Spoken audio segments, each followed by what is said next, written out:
por que é tão difícil nós confiarmos em Deus é nossa falta de estudo da palavra de Deus.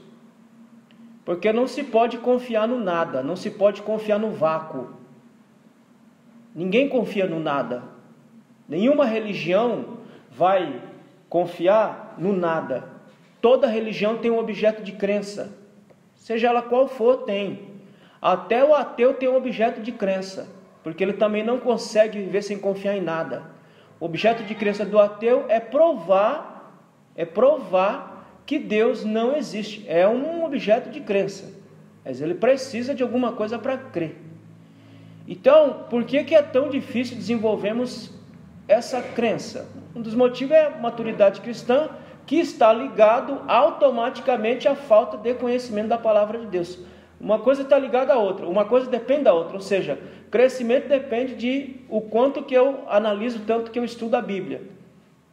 Então, por que é tão difícil? Porque às vezes falta conhecimento pleno das Sagradas Escrituras para desenvolver uma confiança sadia no Senhor.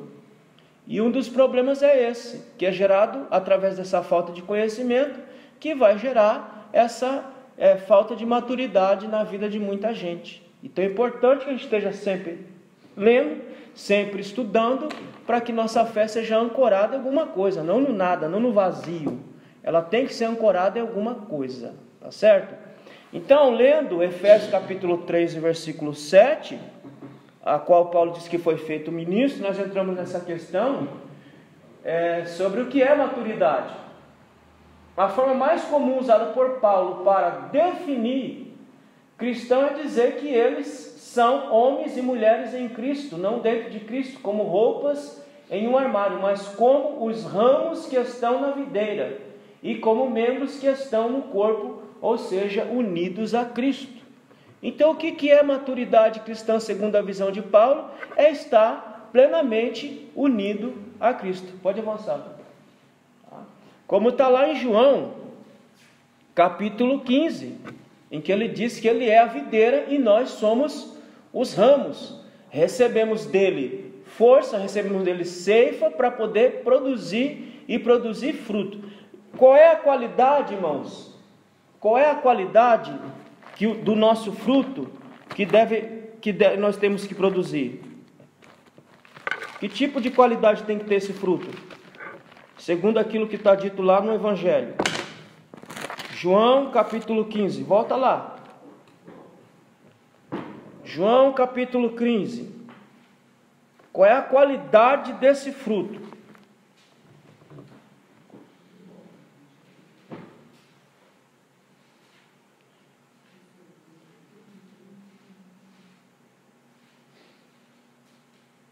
Segundo o que está dito em João, qual é a qualidade desse fruto? É um fruto mais ou menos?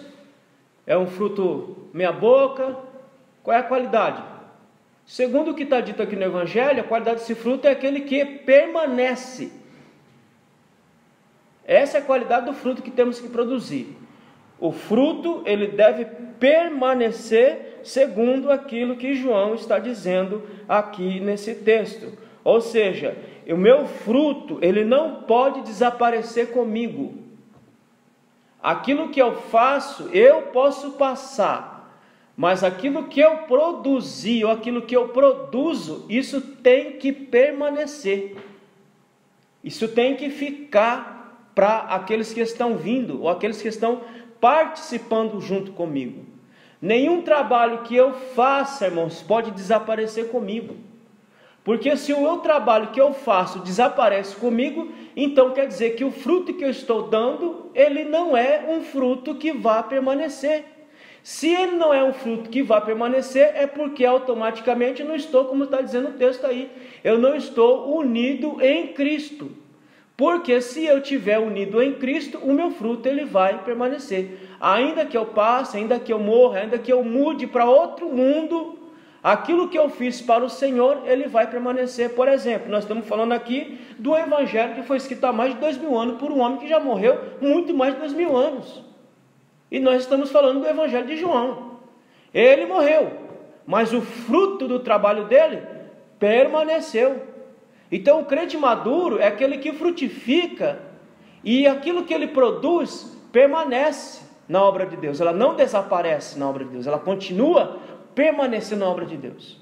E se a gente for falar, a gente pode falar de muitos exemplos aí que nós temos de pessoas que trabalharam para o Senhor e até hoje o seu fruto fala. Então a qualidade do meu fruto que eu tenho que produzir é aquele fruto que tem que permanecer. Amém?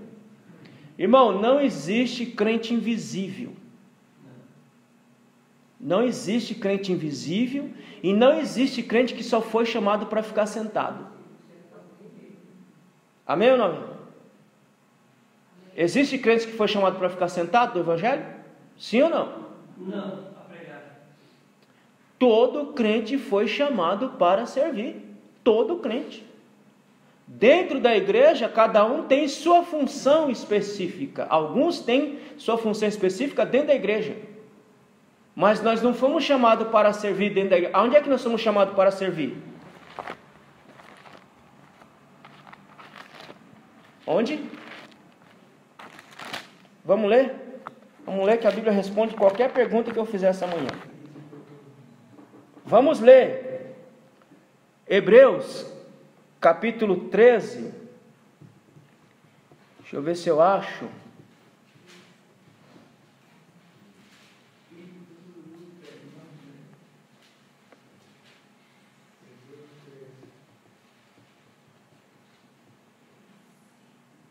Capítulo 13. Pode ir lá, capítulo 13, que eu vou achar o que eu quero falar.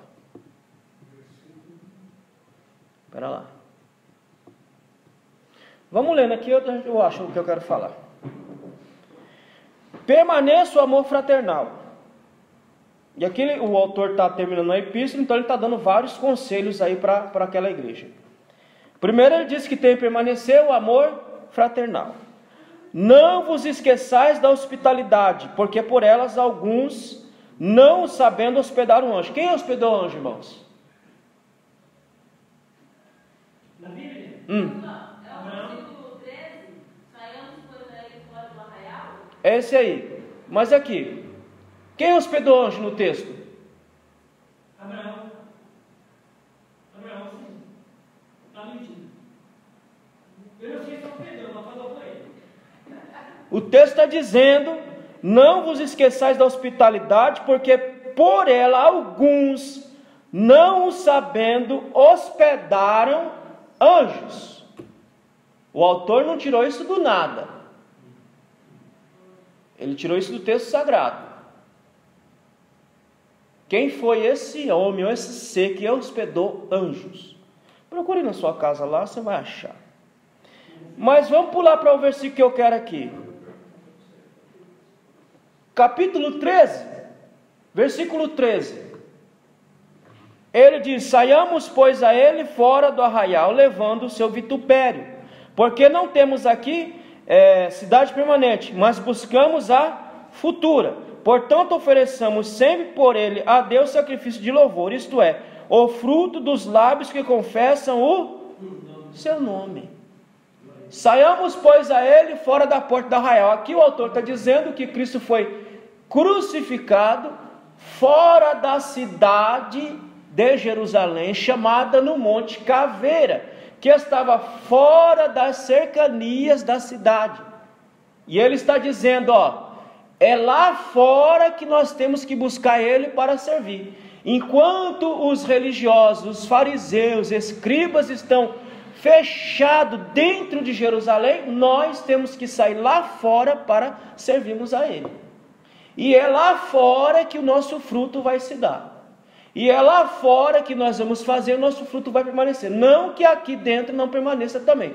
Tem que permanecer. Mas eu estou dizendo que todo crente foi chamado para servir. Nenhum crente foi chamado para ficar sentado olhando um para a cara do outro.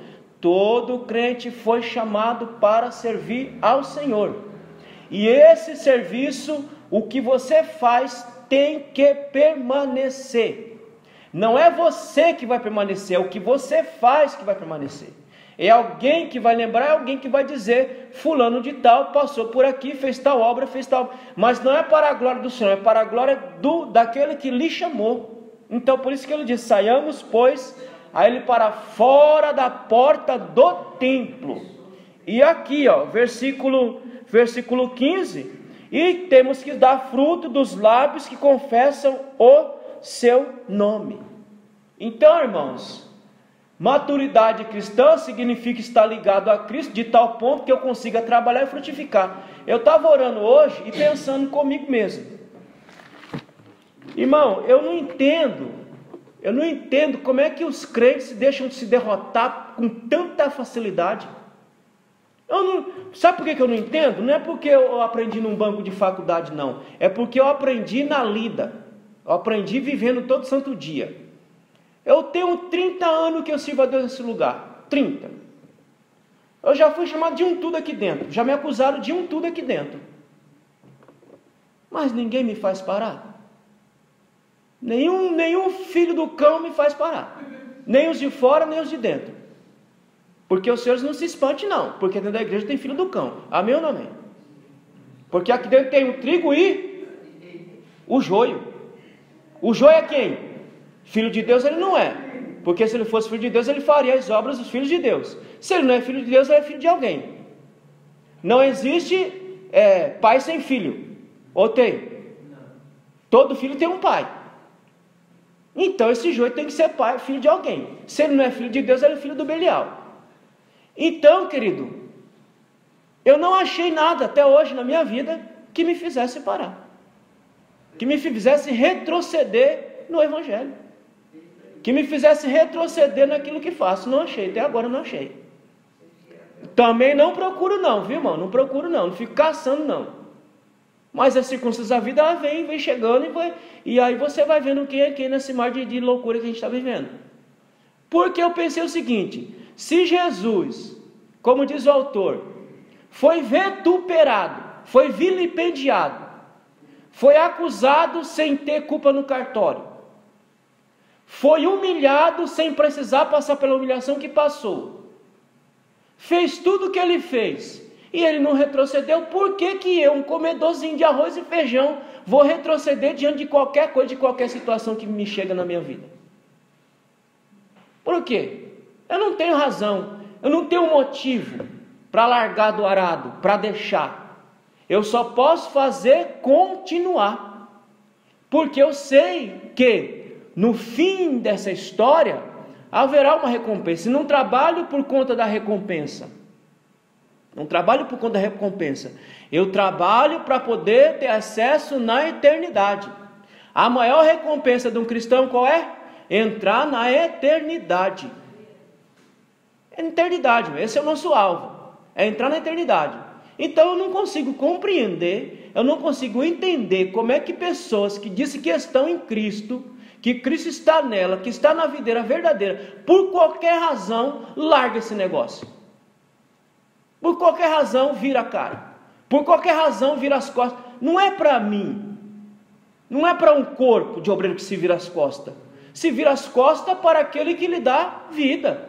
Se vira as costas para aquele que lhe dá o fôlego de vida para você viver e saúde para você continuar a caminhada. Então, por qual razão que eu vou virar as costas para aquele que me mantém diante de alguma adversidade que não pode nem me destruir? Não pode. O que pode te destruir, irmão? Você mesmo. O ser humano só pode ser destruído por ele mesmo, não é por outra coisa. Não é por ninguém. Ninguém vai destruir ninguém do nada. Você se destrói por você mesmo. Você se permite ser destruído. Então, no Evangelho é assim, Ninguém foi chamado para ficar ser crente, que nem o povo gostar de falar, crente 007, espião, crente secreto. Todos nós somos chamados para ser o quê? Lamparina. Não é o que diz o texto? Você não tem uma lamparina e coloca ela debaixo do alqueire ou debaixo da pia. Você tem uma lamparina para colocar ali em um lugar que fique de tal forma que ilumine e te dissipe as trevas. Assim somos nós. Nós estamos no meio de trevas, somos lamparina e estamos no meio dessas trevas, e no meio dessas trevas nossa luz vai dissipar essas trevas. Quer dizer que nós somos refletores. Nós somos astros apagados, como diz Paulo. A luz de Cristo ilumina para nós. Nós não temos brilho próprio. Não. Nós refletimos a luz de Cristo. Vocês sabem que a estrela é morta, né? A estrela é um corpo celeste morto. Quando você vê lá no céu, lá, aqueles pontinhos de luz, é porque ela está refletindo a luz do sol. Aí Paulo diz que nós somos o quê? Nós somos como que? Astros. Ou seja, está dizendo, não, nós não temos brilho próprio não, mas Cristo reflete em nós a luz dele e a glória dele reflete em nós. Então, nós não fomos chamados para ficar somente sentados, nós fomos chamados para dar fruto. E esse fruto tem que permanecer. Agora, para dar fruto, eu preciso alcançar o que é maturidade cristã. Porque eu não posso parar por nada nessa vida. Abra em Colossenses, nós estamos nesse texto aí, à noite, no capítulo 1 e o versículo 15. E vamos ler o que Paulo diz aí em Colossenses, capítulo 1, versículo 15 a 20. Olha aí o que ele diz. A pergunta é: como os cristãos se tornam maduros? Versículo 1, ele vai elencar algumas coisas aqui. Capítulo 1, do versículo 15 a 20. Ele diz assim: o qual é a imagem do Deus invisível, o primogênito de toda a criação, porque nele foram criados todas as coisas que há nos céus e na terra, visíveis e invisíveis, sejam tronos, sejam dominações, sejam principados, sejam potestade. Tudo foi criado por ele e para ele. E ele é antes de todas as coisas, e todas as coisas subsistem aonde? Você está vivo por conta de quê? Você está vivo por conta dele. O ar que todos nós respiramos aqui, seja crente, não seja crente, por que nós respiramos este ar? Porque ele faz a manutenção para que tenha oxigênio no ar, para que você respire bem. Então, todas as coisas subsistem nele.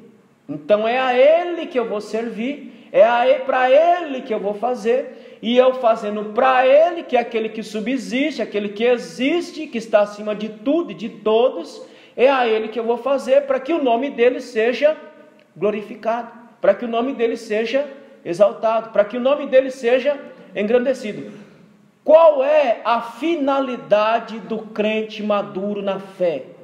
A finalidade do crente maduro na fé é buscar a glória de Deus. É buscar que o nome de Deus seja glorificado entre os homens. Não é buscar a glória para si, mas é buscar a glória de Deus entre os homens. É essa a finalidade nossa. Glorificar o nome do Senhor. Versículo 18. Ele é a cabeça do corpo da igreja. Quem é o cabeça? Cabeça não sou eu, cabeça não é vocês, cabeça não é o corpo de obreiro. Cabeça da igreja, quem que é? Cristo é o cabeça. Ora, qual é a função da cabeça? A cabeça é aquele que vai, quando fala cabeça, está falando daquilo que tem dentro do crânio cefálico. Aqui os miolos, os neurônios. É isso que controla o meu corpo. É isso que dá comando ao meu corpo. Se um fiozinho aqui, irmão, se um fiozinho de nada desencapar, acabou o corpo. Acabou. O corpo fica imprestável. Como está tudo funcionando direitinho, o corpo então está tendo comando direitinho. Ele é o cabeça da igreja. E ele sendo cabeça, a gente pode ter a certeza que nenhum fiozinho vai desencapar e vai perder o controle. Ele vai continuar no controle de tudo, inclusive de sua igreja. Mas entre milhões de neurônios não pode falhar nenhum. Tem que estar tudo funcionando perfeitamente. Perfeitamente. Porque senão uma parte do seu corpo vai ser afetada. Então tem que estar, o que está aqui dentro da caixinha tem que estar funcionando 100%.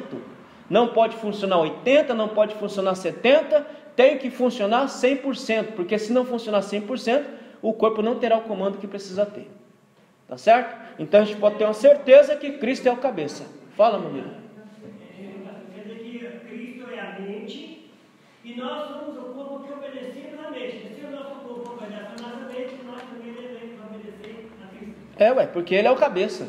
E como membro desse corpo que tem um cabeça, nós obedecemos o comando do cabeça. É o princípio primogênito dentre os mortos, para que em tudo tenha preeminência. Ou seja, nada está além de Cristo, nem depois de Cristo. Cristo está acima de tudo e de todos. Não existe nada, nem antes e nem depois de Cristo. Cristo é o primeiro.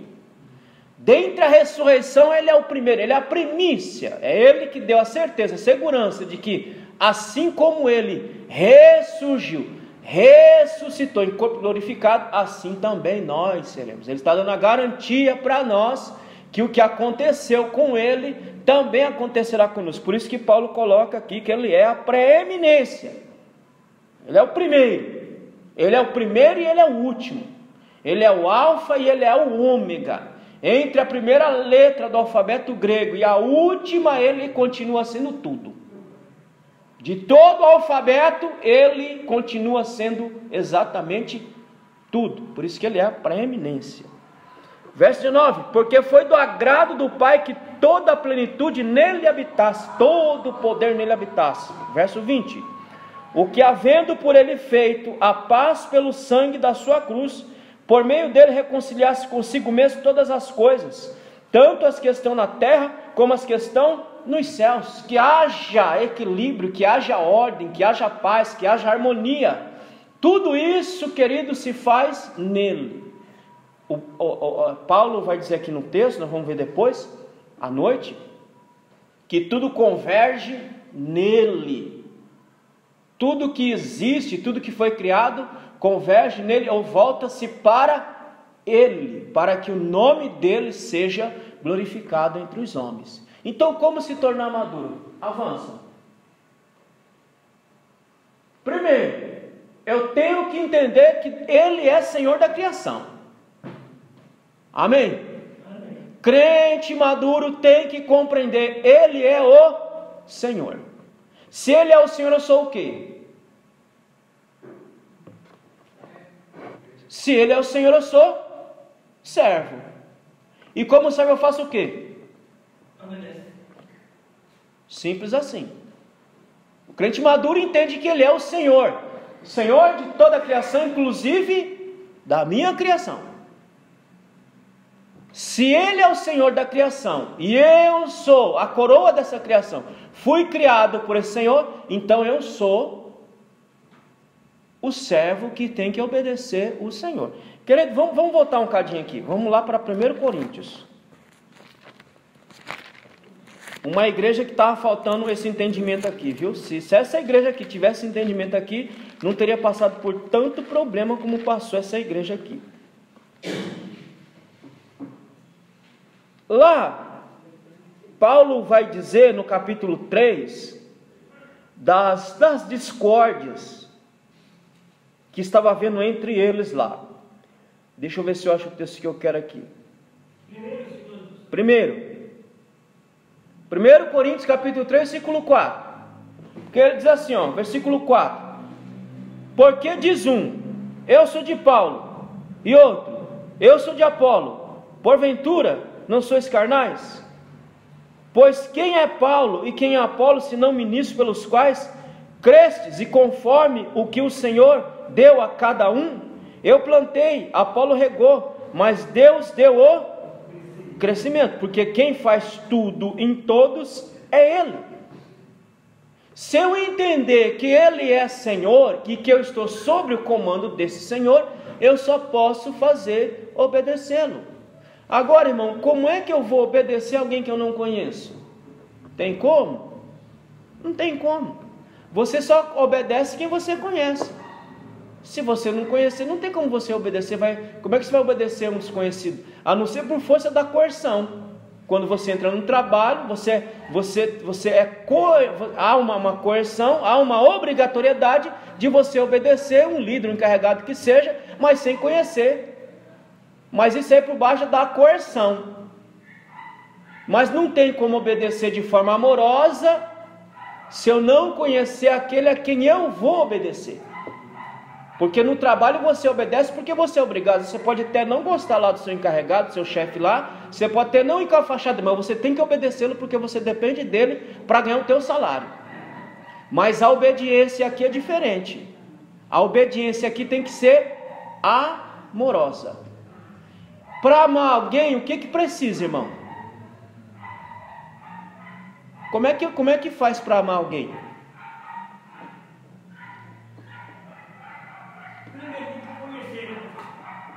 Não existe amor se não tiver conhecimento, filho. Não tem como você amar ninguém se você não conhecer, meu Deus do céu. Eu casei com minha mulher. Foi arranjado o casamento? Foi. O pai e a mãe foi lá e fechou um negócio lá com a outra família, como é feito no Oriente até hoje. E tome. Não, tem que ter conhecimento. Pelo conhecimento vai crescendo aquilo que é chamado de amor. A obediência amorosa, querido, é essa. É aquela obediência que eu vou partir a conhecer esse Senhor, e conhecendo esse Senhor eu vou desenvolver uma obediência amorosa. Eu não vou desenvolver uma obediência doentia. Qual é a obediência doentia? Eu tenho que fazer porque se eu não fizer ele vai arrancar minha cabeça. Eu tenho que fazer porque se eu não fizer ele vai matar não sei o quê. Isso não é obediência, irmão. Amorosa não. Isso é uma obediência sem entendimento, sem consciência. E Deus não trabalha sob pressão com ninguém. Você quer fazer, você faz. Se você não quiser fazer também, você não faça. Ele não vai te obrigar a nada, não. E nem vai matar ninguém, vai matar seu filho, matar seu pai, não vai matar ninguém. E depois eu vou explicar essa questão, mas lá no Antigo Testamento tinha isso, mas tem uma diferença para o Novo e o Antigo, não. Deus não é um matador. Então tem uma diferençazinha aí. Então eu desenvolvo uma obediência amorosa quando eu passo a conhecer esse Cristo. Quando eu conheço esse Cristo, eu vou entender que Ele é o quê? Ele é Senhor. Se Ele é o Senhor, obedientemente eu vou obedecer Ele claramente. Não cegamente, porque não existe fé cega. Existe uma fé racional, uma fé com entendimento. Não, estou obedecendo por isso aqui, por essas razões aqui. Então, se eu entender que Ele é o Senhor da criação, logo eu vou entender que Ele é meu Senhor também. Segundo, como Senhor da igreja. Quem é o Senhor da igreja? O Senhor da igreja não sou eu. O Senhor da igreja é Cristo. Quem é que manda nisso aqui ainda? É Cristo, querido. Quem é o Senhor? É Ele. Eu estou 30 anos aqui. E 30 anos esse Senhor mandou como Ele bem quis e do jeito que Ele quis, e ninguém pode fazer nada contra a vontade dEle. Alguém pode fazer alguma coisa contra a vontade do Senhor? Pode. Só se for muito retardado. Só se for muito doente da cabeça para lutar contra o Senhor da onde? O Senhor da igreja. Ele é o Senhor da igreja. Ele perdeu o controle de alguma coisa, por um acaso? Sim ou não? Não é. Deus não perde. Se Ele é Senhor, o Senhor tem controle de tudo. Por exemplo, existe diferença em dizer aquele que é poderoso e aquele que é todo poderoso? Tem diferença de um para outro? Tem. Eu dizer, fulano, por exemplo, eu digo Jair Messias Bolsonaro é poderoso. Jair Messias Bolsonaro é todo poderoso. Tem diferença de uma coisa para outra?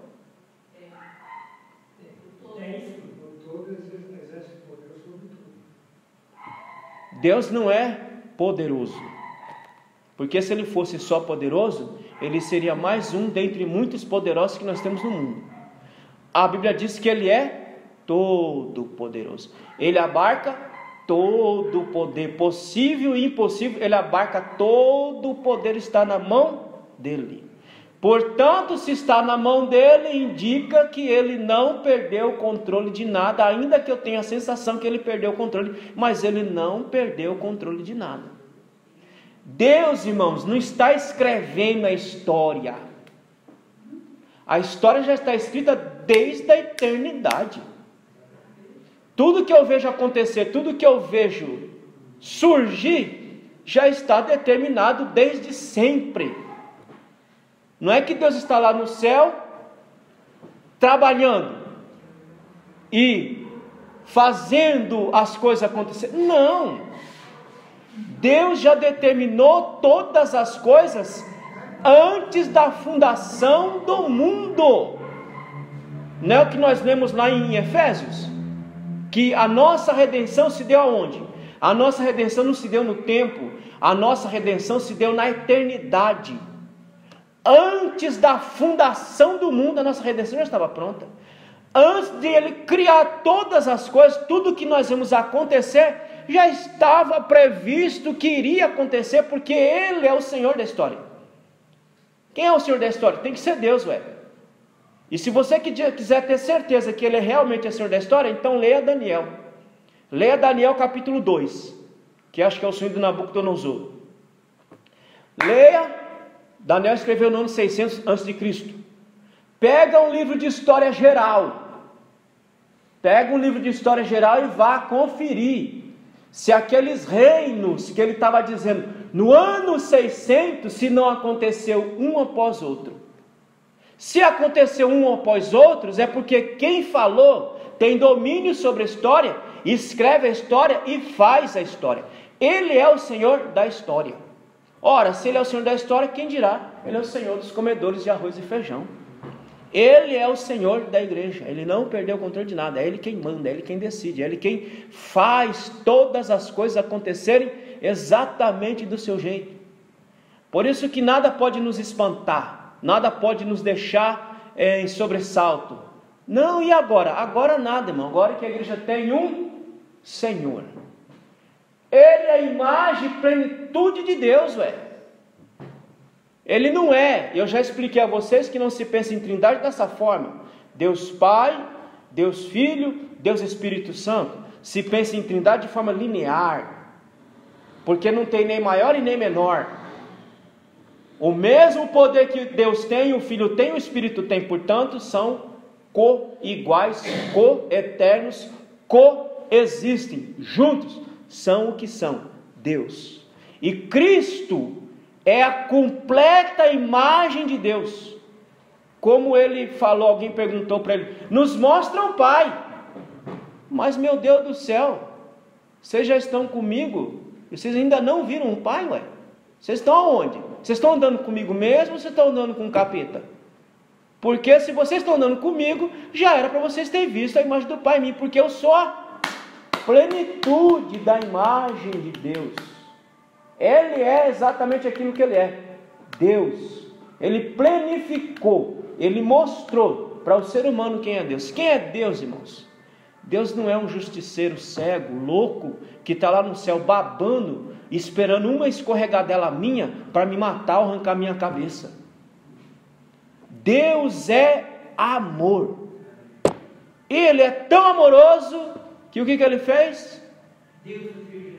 Enviou-se a si mesmo na pessoa do seu Filho para salvar toda a humanidade. Ele é a imagem exata de Deus. Você quer saber quem é o seu Criador? Olhe para o seu Senhor. Você quer saber quem é o seu Senhor? Olhe para o seu Cristo e você vai saber. Ele é a imagem, a plenitude de Deus está nele. Aquele que criou e reconciliou. Ele criou todas as coisas. Isso aqui não surgiu do nada, não surgiu de uma explosão, não surgiu de geração espontânea, não surgiu de uma matéria eterna que ela se auto-evoluiu. Não, isso aqui foi criado. E foi criado exatamente como é. Eu posso falar de evolução adaptativa, isso eu posso falar, ué. De evolução adaptativa, o ser humano ele se adapta a qualquer situação. Se você sair daqui e for morar lá no Alasca, nos primeiros meses você vai ter uma dificuldadezinha, mas você vai se adaptar àquele ambiente plenamente. Então existe uma evolução adaptativa. Não existe uma evolução como diz a biologia, como diz a ciência, que o homem veio de um macaco e foi se evoluindo. E agora colocaram uma imagem, eu vi essa semana, o Bolsonaro na frente, virado para o símio. Ou seja, como que se o homem voltasse para trás. Não, querido. Deus criou o homem perfeitamente como um ser humano. O homem não evolui. voltando para o estado primeiro lá de símio, porque nós não fomos criados como um símio, nós somos criados exatamente como nós somos, como seres humanos. Nós nos evoluímos adaptativamente, vamos nos adaptando a qualquer tipo de situação, em qualquer tipo de circunstância, nós nos adaptamos. É diferente.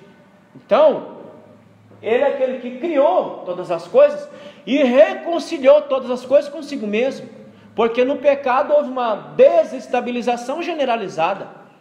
Vocês sabem que até a terra ela tá buscando uma redenção final. Ela geme, segundo Paulo, no capítulo 1, ele disse que até a criação ela geme por uma redenção. Vamos ler Romanos capítulo 1 e versículo 20. Porque as suas coisas invisíveis, desde a criação do mundo, tanto o seu eterno poder como sua divindade se entende e claramente se vê pelas coisas que estão criadas para que eles fiquem inexcusáveis. Depois vocês acham aí, até em algum canto do capítulo 1 aí, em que o apóstolo Paulo diz que a criação, ela geme por uma redenção, porque a criação não está no seu estado natural e normal, assim como o homem também não está no seu estado natural e normal. Nós somos anormais, todos nós somos anormais, nós não estamos no nosso estado normal, nós estamos querendo voltar para o nosso estado normal, aquele com o qual nós somos criados, em que havia um equilíbrio, em que havia uma estabilidade, em que havia uma harmonia. Perceba que há uma desarmonia generalizada em todos os setores, naquilo que é criado, no cosmos criado, na terra criada, entre os homens não há uma harmonia. Precisamos voltar àquela velha harmonia.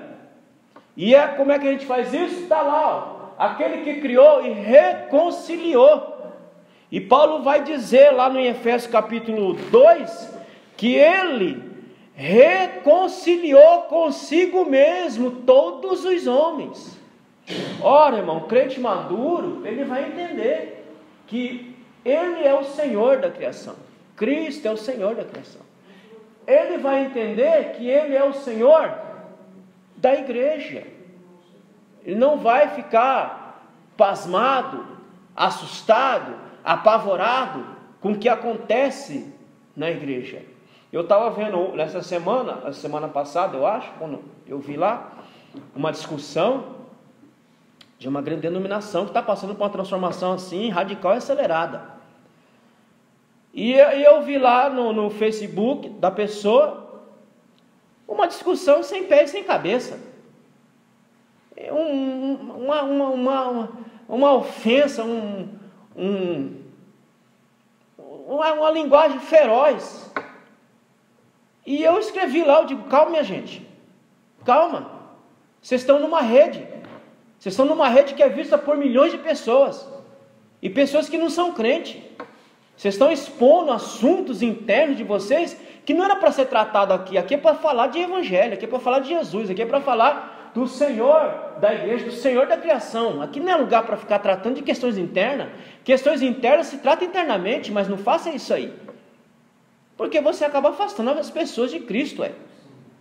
Agora, todo o processo que a igreja passa, que ela está passando, está tudo previsto. Quem é que é pego de surpresa? Aquele que não tem maturidade cristã para saber que essa coisa vai acontecer mesmo. Para saber que essa situação que nós estamos vivendo, ela vai acontecer dia a dia e aceleradamente. Para fazer o quê? Para que se manifeste o remanescente fiel.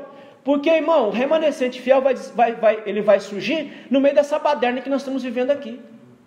É no meio dessa bagunça louca que nós estamos vendo dentro do Evangelho, é que vai se manifestar aqueles que realmente estão esperando a vinda de Jesus. Porque eu já falei a vocês, muitos dentro da igreja já não creem mais que Ele vem.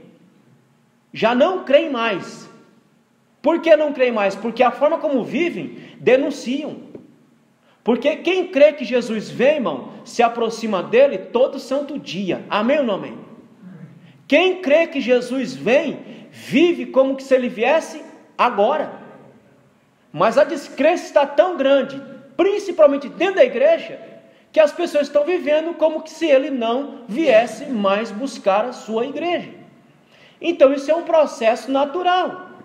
Não está descrito na palavra? Está descrito na palavra que essa situação, que esse esfriamento, que essa incredulidade iria adentrar dentro da igreja. Ora, Quem não tem maturidade cristã para entender essas coisas, fica espamado e espantado. Mas aquele que tem maturidade sabe que Ele é o Senhor de toda a criação e que Ele é o Senhor da sua igreja e que Ele está passando o povo pela peneira. Ora, quem cair, meu irmão, é porque vai ficar para ir pelo segundo tempo. E aquele que está lutando para entrar no céu. Qual é a nossa briga, irmãos? Qual é a nossa maior luta? Nossa maior luta é trabalhar todo dia para entrar no céu. Diz a palavra de Deus no livro de Lucas que o céu é tomado o quê? A força. O céu não é tomado na facilidade. O céu é tomado à força. Então nós temos que brigar todo santo dia mas não é brigar aqui dentro para se matar, não. É brigar para servir a Deus. Que a maior briga nossa é essa, querido. A maior briga do crente é servir a Deus, se dobrar a Deus. Essa é a maior briga do crente. Porque na maioria das vezes, ou todas as vezes, nós vamos fazer aquilo que nós não queremos fazer. Nós vamos ter que nos dobrar à vontade daquele que determinou daquela forma. Aquele que quer daquela forma. Então eu tenho que brigar contra mim mesmo às vezes, para me dobrar a essa vontade, para poder entrar no céu. Diga, irmãozinho. É exato. Paulo diz que nós temos que exercitar a nossa fé. Ora, irmão, quando você vai para a academia, você vai fazer o quê? É essa visão que Paulo tem. Você vai na academia para você fazer um condicionamento físico, para você fortalecer o seu corpo. Não é isso? Para fortalecer o seu corpo. Paulo está pegando essa visão do atleta. Ele sabe que o atleta lá nas Olimpíadas, na época, já tinha essas coisas.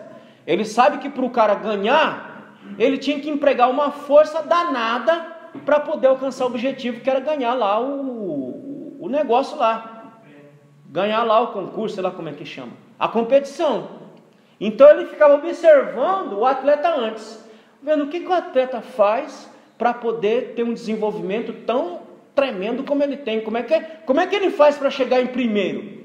Aí ele não vai olhar a competição, ele vai olhar o dia a dia do atleta. Vai, nossa, então é assim que ele faz, é assim que ele é melhor que todo mundo, porque ele levanta cedo, ele come direitinho, ele tem uma vida regrada, ele faz os exercícios que ele tem que fazer, condiciona o corpo para poder chegar em primeiro. Assim é a fé. Ela tem que ser exercitada. Todo santo dia ela tem que ser exercitada. Portanto, que o céu é tomado à força, não é à facilidade. Para empreender força, irmão, muitas vezes eu vou lutar contra mim. Eu já falei a vocês que nosso maior inimigo somos nós, mas não é o diabo. Crente maduro que está em Cristo sabe disso. Agora, crente que não entende isso, irmão, fica brigando com o diabo. Quando na verdade tinha que brigar, a primeira luta dele não é com o diabo. A primeira luta dele é com o diabo chamado ele. Esse é o primeiro diabo. Qual é o seu primeiro diabo? Você mesmo, irmão. E tem crente que tudo é qualquer coisa que acontece de ruim, ele põe um pouco do diabo. E sempre vai ele mesmo culpado. É mais fácil culpar os outros do que reconhecer seus próprios erros. O seu primeiro diabo a ser vencido é você mesmo, tá, irmão? A palavra diabo significa opositor, aquele que coloca obstáculo. Você é o primeiro a colocar obstáculo para servir a Deus. Você é o seu primeiro diabo. Porque você é o primeiro a colocar obstáculo para não servir a Deus. Entendeu, irmãos? Então, quando eu falar que você é o seu primeiro diabo, não é que eu estou lhe ofendendo, é que eu estou pensando na etimologia da palavra, no sentido da palavra. Diabo é aquele que coloca obstáculo, aquele que gosta de colocar tropeço. Então você é o seu primeiro diabo a ser vencido, porque você é o primeiro a colocar obstáculo para não servir. Você é o primeiro a colocar obstáculo para não obedecer o seu Senhor.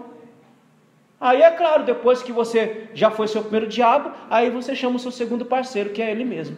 Aí junta dois diabos, aí dá uma diabrada só. Amém? É assim que a banda toca, querido. Ah, pastor, isso é duro. Não sou duro, só sou realista mesmo. A realidade é essa. O maior inimigo a ser vencido somos nós. E Cristo deixou isso bem claro na tentação. O diabo veio oferecendo um monte de coisa para ele. Foi dando. O que ele fez? Ele foi negando tudo aquilo que o diabo oferecia. Os apóstolos são nossos maiores exemplos. Todos os santos dias lutavam contra eles mesmo, para se dobrar ao senhorio de Cristo e fazer aquilo que Cristo queria que fizesse. Porque não pensam, senhores, que eles concordavam com tudo que Cristo fazia, com tudo aquilo que Cristo mandava. Os apóstolos tiveram uma dificuldade imensa para entender que o evangelho era para todos. Eles não conseguiram entender que o evangelho era para todos, tiveram dificuldade. Quando é que isso foi? Só que é o seguinte, eles tinham dificuldade de entender que o evangelho era para todos, mas eles sabiam que eles tinham que lutar contra essa dificuldade deles e se dobrar ao senhorio de Cristo, que diria que o evangelho é para todo homem. Por isso que ele levantou Paulo. Levantou um camarada do meio, entre eles ali, os principais deles ali, para fazer a pregação do evangelho para os gentios. E quando é levantada a perseguição, e você começa no capítulo 8, que Filipe está pregando para quem? Para samaritano, para gentil. Pedro está dentro de quem? Na casa de um gentil, pregando a palavra para um gentil. Entendo. Não, então quer dizer que é para eles também. Então, o primeiro diabo a ser vencido se chama eu. Ele levantou Paulo, teve grande oposição, né? Esses apóstolos. Tá? Então é assim que funciona. Crente maduro entende que o primeiro a ser vencido é você mesmo. Quando você lê Mateus capítulo 16, ele não diz negue-se ao diabo, ele diz negue-se ao diabo? Não, negue-se a si mesmo. Negue-se a si mesmo e depois você me siga. Porque o primeiro inimigo a ser vencido somos nós mesmos. Se nós não conseguimos vencer a nós mesmos, nós não fazemos nada para Deus, irmãos. Então, quando um crente vem com essa conversa mole para o meu lado, que deixou de fazer a obra por causa de um, por causa de outro, eu não digo para não dizer que eu estou ofendendo, mas eu pensei, ele é o primeiro diabo dele, ele não sabe. Ele ainda não entendeu que ele é o primeiro diabo dele, que ele precisa vencer a ele mesmo para ele servir a Deus, ele não entendeu ainda. Então, o primeiro a ser vencido, querido, é você. Quando você vencer você mesmo, pode ter certeza que tudo vai ficar facinho. Tudo vai fluir da melhor maneira possível. Eu não sou melhor do que ninguém, não sou melhor do que nenhum de vocês. Eu só aprendi uma coisa: eu sirvo a Ele. E acabou. Eu sirvo a Ele e acabou. Eu não sirvo a ninguém. Eu não sirvo uma instituição. Eu não sirvo um cargo. Eu sirvo uma pessoa.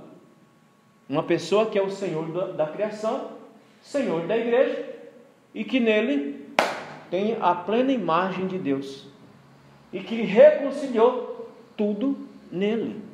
É assim que a vida é vencida.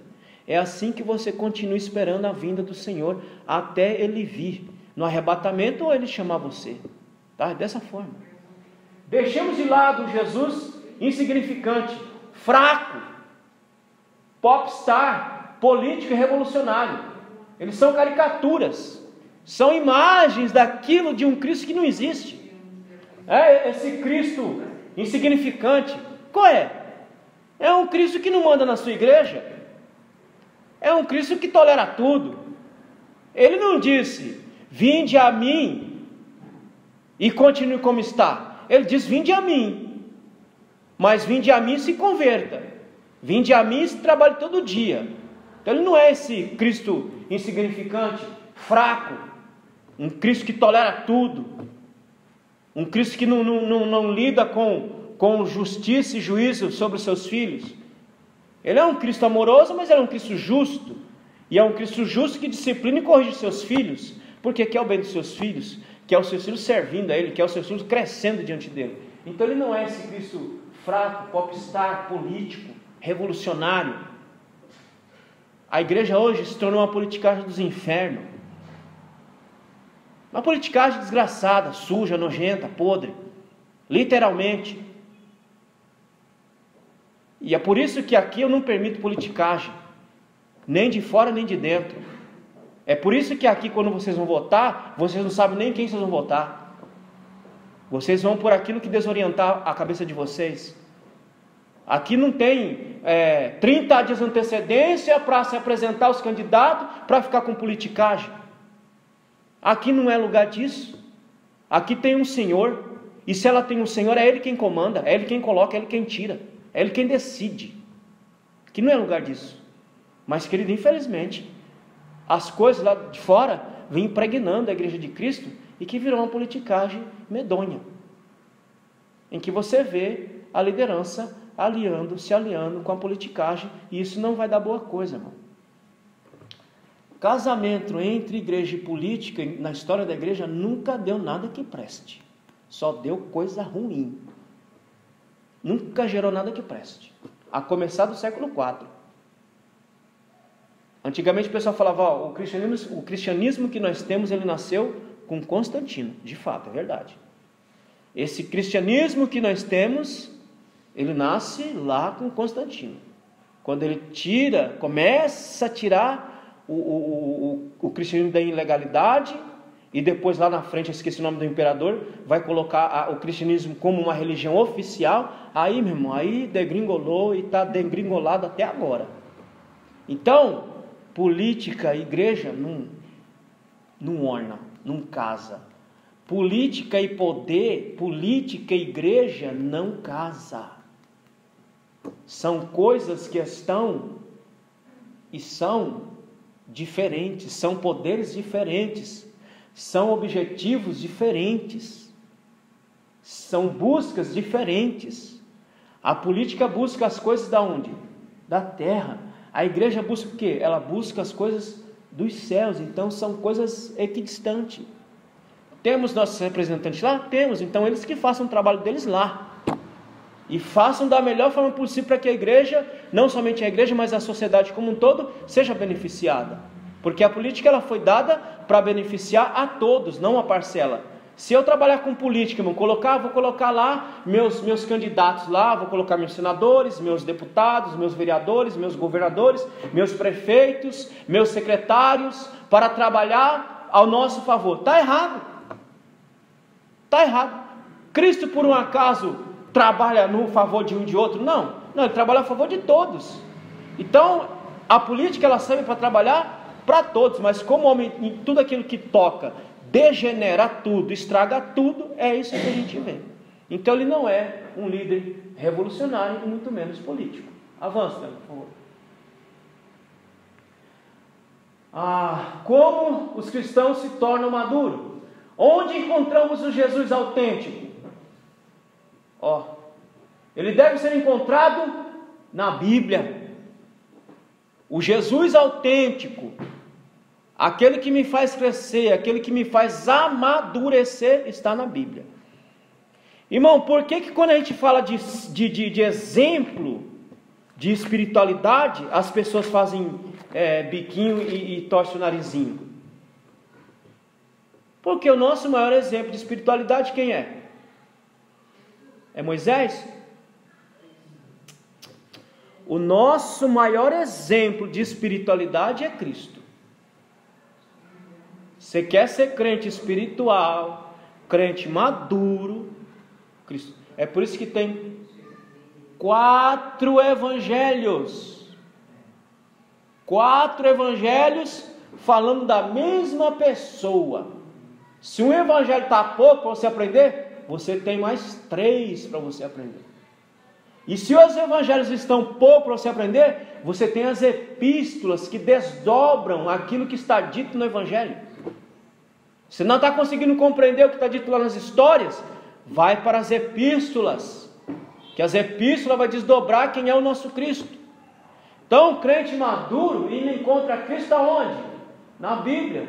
O retrato que o Pai fez do Filho, colorido pelo Espírito Santo. Olha o que diz lá, João capítulo 5, versículo 39. Vamos ler esse texto aí de João, capítulo 5 e o verso 39. Alguém lê, por favor. Examinar as Escrituras, porque vós cuidaste nelas a vida eterna, e são elas que de Quem é que testifica de Cristo, meu irmão? A Bíblia testifica de Cristo, a Bíblia fala de Cristo, a Bíblia narra Cristo, a Bíblia diz os fatos de Cristo, os feitos dele, aquilo que ele fez. Como é que ele fez para ser o homem que foi? Vocês sabem que o princípio de Deus foi o princípio homeopático. O princípio homeopático é que se combate a doença com a própria... O que enfiaram no seu corpo? Nessa vacina? Enfiaram o vírus. Enfiaram o vírus em você. Para o seu corpo criar os soldadinhos, para que quando a doença entrar, identificar e neutralizar, combater. Então ele injetou a doença no seu próprio corpo. Ora, como é que Deus fez para resolver o problema do pecado? Ele coloca o seu filho, tabernáculo o seu filho numa carne de fraqueza. Digo, vai lá, filho, mostra para eles que mesmo nessa carne, e Cristo foi igual a nós em tudo, exceto no pecado, porque ele nunca pecou, ele nunca se achou pecado, mas ele deu exemplo que se pode servir a Deus na fraqueza, na fragilidade humana. Ele mostrou que dá para servir a Deus, que dá para fazer a vontade do Pai, mesmo na fragilidade humana. Então, aonde é que eu sei disso? Na Escritura Sagrada me diz isso, que ele é a imagem exata do Cristo, do Deus Todo-Poderoso. E que se eu quero conhecer, se eu quero crescer, aonde é que eu tenho que examinar? Segundo João, eu tenho que examinar as Escrituras, porque são elas que contam a respeito de Cristo. São elas que testificam o que ele fez. São elas que testificam o que ele realizou por mim e por você. Por isso que sempre tem que se lembrar da vida de Cristo, irmão. Se eu quero servir a Deus de verdade, se eu quero trabalhar para Ele de verdade, eu vou estar sempre pensando na vida dele. Eu nunca vou achar que o problema que eu tenho é maior daquilo que ele enfrentou. O problema que ele enfrentou é muito maior. Muito maior. Carregar o pecado da humanidade todo em suas costas. E o que você carrega é só seu. O problema que você tem é só seu, de mais ninguém. Então é muito mais fácil você carregar só o seu problema, só a sua dificuldade. Então, aonde que eu vou encontrar ele? Nas Escrituras Sagradas. A ignorância da Escritura é a ignorância de Cristo. Olha aí, quanta gente ignorante. Quanta gente sem conhecimento de Deus. Quanta gente sem conhecimento de Cristo. Irmãos, quem aqui já leu a Bíblia toda? Tem que ler. Porque, como nós dissemos aqui, são elas que testificam dele. Você vai lá no Antigo Testamento, do que está falando? Dele. Está falando da vinda? Quantas pessoas, irmãos, ignorante assim completamente. Os irmãos ainda tem lampejo que lê aqui e ali, mas tem gente que não lê nada. Nada. Fica com informações esparsas. Um falou aqui, outro falou ali, um fala certo aqui, outro fala errado ali, vai montuando aquele monte de coisa na cabeça, daqui a um pouco a pessoa não sabe nem quem é Cristo mais. Então, é nas Escrituras que nós conhecemos quem é Cristo. Então, a ignorância é a mãe, o pai, sobrinho, tio, de todas as desgraças na vida do ser humano. O ser humano é destruído por quê? Porque lhe faltou o conhecimento. Quanto mais conhecimento eu tenho, quanto mais conhecimento eu absorvo, mais eu consigo entender quem é Cristo, mais eu consigo me colocar diante de Deus. E nada vai me abalar, e nada vai me espantar, nada vai me tirar do foco primeiro. Qual é o foco primeiro? Servir a Cristo em todo tempo. Você não vai ficar melindrado com nada. Quando te chamam de desgraçado, fique tranquilo. Chamaram ele de Beelzebu. Quando não acreditarem naquilo que você diz, naquilo que você faz, também não acreditaram nele. Por que você será melhor do que ele? Por que nós seríamos melhor do que ele? Por que nós seríamos aplaudidos se ele não foi? Ele foi insultado, ele foi morto, ele foi maltratado. Por que você quer um tratamento diferente? Eu não entendo a cabeça da crentalhada, não. A crentalhada quer ser aplaudida. Mas onde que está na Bíblia dizendo que nós vamos ser aplaudidos? Se nós seguimos as pisaduras do mestre, então se prepare, Se prepare para ser maltratado, para ser xingado, para ser perseguido, para ser caluniado. Se prepare para tudo isso aí, porque quem vem para o Evangelho é para isso aí mesmo. É essa vidinha que tem para você. Quando você vê muita gente aí te aplaudindo, irmão, Digo, eu estou com algum problema. Tem alguma coisa errada comigo. Eu não estou servindo a Jesus, não. Estou servindo ao capeta. Porque a Bíblia me diz que aquele que segue as pisaduras do Cristo, ele vai ter uma vida difícil de perseguição, marcada por perseguição dia após dia, marcada por descrença dia após dia. Então, aonde é que está esse evangelho? Das palmas, né? Ele não existe. Quando o mundo começar a te aplaudir, você pode ter certeza, não é ele que eu estou servindo, não. Eu estou servindo outro Cristo, porque o Cristo que eu sirvo, segundo o que ele diz lá em João 14, ele disse que o mundo nos odiaria. Ele não disse que o mundo ia nos aplaudir, nos afagar, dizer, olha que crente bom, olha que crente lindo. Não, ele disse que o mundo nos odiaria. Por quê? Porque nós servimos a ele, seguimos o exemplo dele. Para quem esse chamado é a maturidade, é direcionado. Para quem que é direcionado? Avança, eu encerro aqui nesse slide. Para quem esse chamado, a maturidade é direcionado? O qual nos anunciamos advertindo a todo homem. Chamado maturidade para todo homem, e ensinando a todo homem em toda a sabedoria, a fim de que apresentemos todo homem perfeito em Cristo.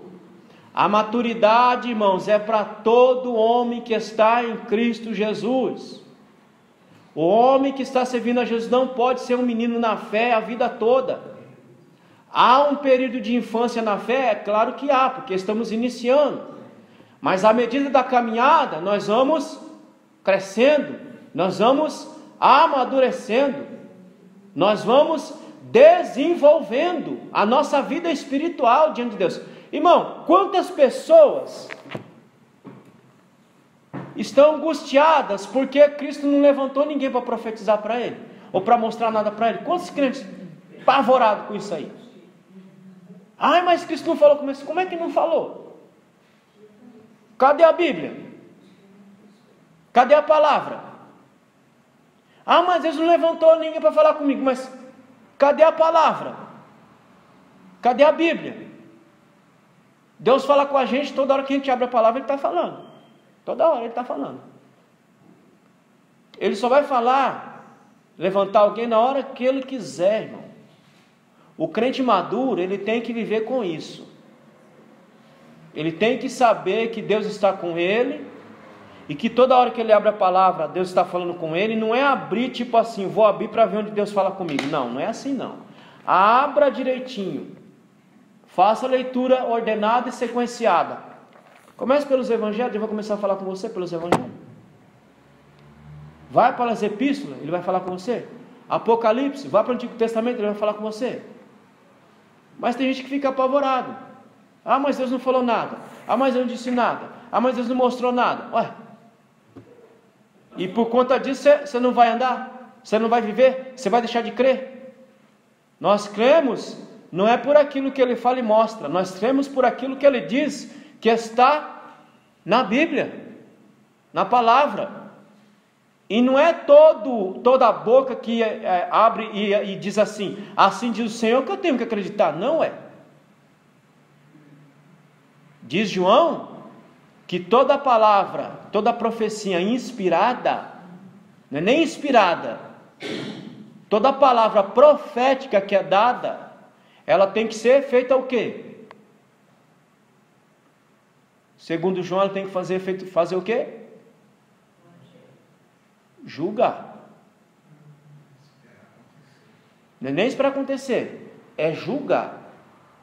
A pessoa? Não, aquilo que a pessoa falou. Porque aquilo que a pessoa falou, você vai saber qual é o espírito que está todo naquela pessoa. E julgar segundo a Bíblia, né? Como é que você vai fazer a análise se você não conhece a Bíblia? Eu julgo segundo a palavra. Ou seja, qualquer visão, qualquer revelação, qualquer profecia que Deus der, vai estar coadunada com a sua bendita palavra. Você nunca vai ver Deus levantar alguém para falar com alguém, ou para mostrar alguma coisa para alguém que não esteja coadunando com a sua palavra. Está tudo coadunado com a palavra. Agora, para ter esse discernimento, é preciso conhecer Cristo pela sua bendita e poderosa palavra. É por isso que antigamente existia escola de pastores, de profetas, né? Não especificamente para o dom em si, mas que o profeta tinha as outras obrigações que ele tinha que saber fazer. Ele tinha que conhecer, por exemplo, o que dizia. Ele tinha que saber interpretar a lei, que eram os 5 livros que eles tinham. Onde é que ele aprendia? Com os profetas mais velhos. Ele aprendia a interpretar a lei.